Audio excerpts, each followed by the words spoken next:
Ce virus a fait la une des journaux. Connu pour sa vitesse de propagation et la panique qu'il a fait dans le monde, le Covid-19 ou coronavirus a déjà contaminé environ 140 000 personnes et a fait aux alentours de 5 300 morts dans la population mondiale. Bref, vous avez compris, aujourd'hui on s'intéresse au coronavirus.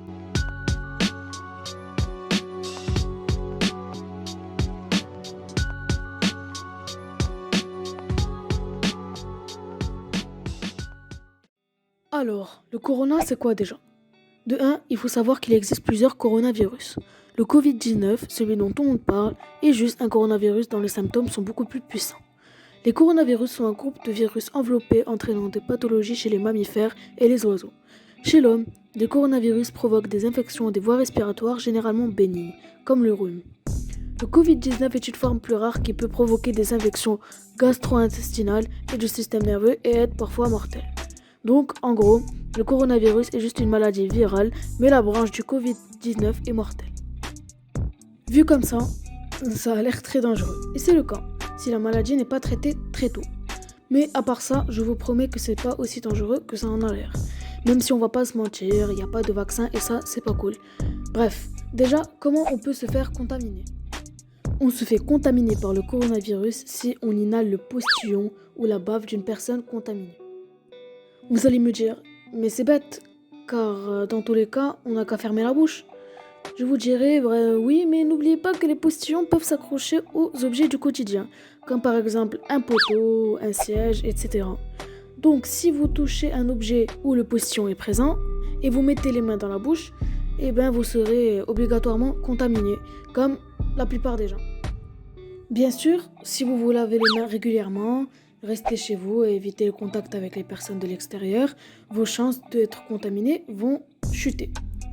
Bref, il ne faut surtout pas oublier que les symptômes du coronavirus apparaissent seulement 14 jours après la contamination, donc il n'y a malheureusement aucun moyen de savoir si on est contaminé et donc on peut contaminer d'autres personnes sans le vouloir parce qu'on ne sait même pas si nous-mêmes on est contaminé.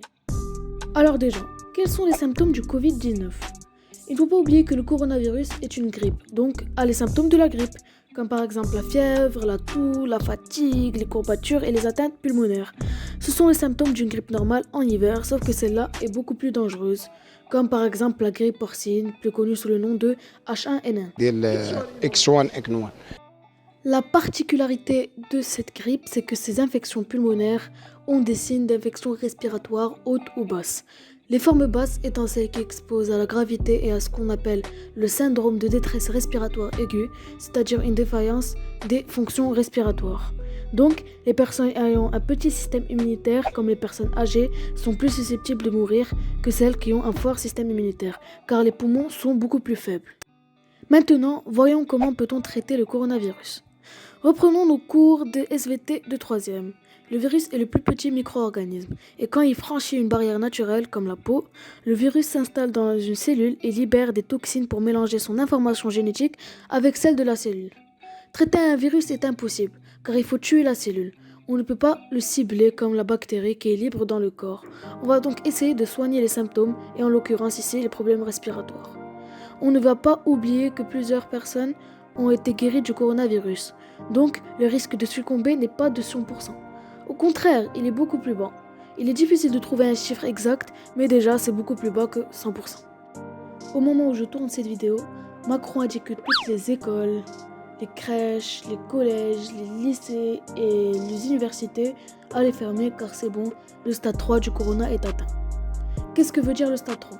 Le stade 3 veut dire que le coronavirus se déplace librement dans le territoire français. Donc là, au moment où je tourne cette vidéo, on est plus à 3500 cas en France et je trouve que cette décision, la décision de fermer les écoles, c'est la plus sage puisque c'est là où le corona peut se développer le plus rapidement possible.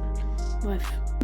En conclusion, je dirais que le coronavirus est vraiment quelque chose à prendre au sérieux. Si on venait à sortir du déni, en juin, tout pourrait prendre fin, comme l'ont dit les Chinois. Évidemment, je n'ai pas parlé de l'origine du virus car maintenant tout le monde le connaît. Je préfère parler de comment le vaincre et de lui-même en général. Bref, j'espère que vous ne seriez pas contaminés. Lavez-vous les mains régulièrement et j'espère qu'on se reverra bientôt dans une nouvelle vidéo. Moi, je vous dis tchuss!